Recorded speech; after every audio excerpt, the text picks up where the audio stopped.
পাথর-মিষ্টাদি।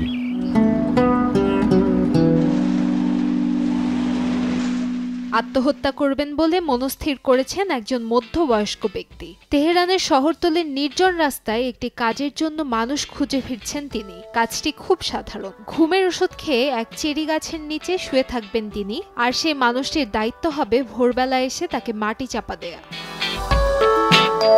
এমন হৃদয়স্পর্শী গল্প নিয়ে তৈরি ইরানি চলচ্চিত্র টেস্ট অফ চেরিতে মূল চরিত্রে অভিনয় করে বিশ্বব্যাপী খ্যাতি অর্জন করেছিলেন হুমায়ুন এরশাদি। দীর্ঘদিন ক্যান্সারের সঙ্গে লড়াই শেষে ৭৮ বছর বয়সে চিরনিদ্রায় শায়িত হলেন এই ইরানি অভিনেতা।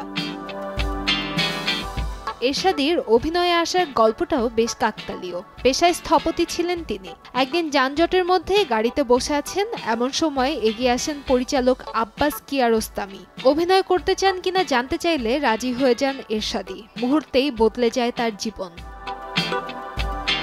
১৯৯৭ সালে কানে টেস্ট অফ চেরি জিতেছিল স্বর্ণপাম। ২০০৭ সালে মুক্তিপ্রাপ্ত মার্ক ফোরস্টারের কাইট রানার সিনেমাটি তাকে এনে দেয় আন্তর্জাতিক পরিচিতি। চলচ্চিত্রটি অস্কার ও গোল্ডেন গ্লোব সহ নানা আন্তর্জাতিক পুরস্কারে মনোনয়ন পেয়েছিল। ৩ দশকের ক্যারিয়ারে প্রায় ৯০টি চলচ্চিত্রে কাজ করেছেন এই গুণী শিল্পী। কান্তাময়ী স্নেহা, সময় সংবাদ, ঢাকা।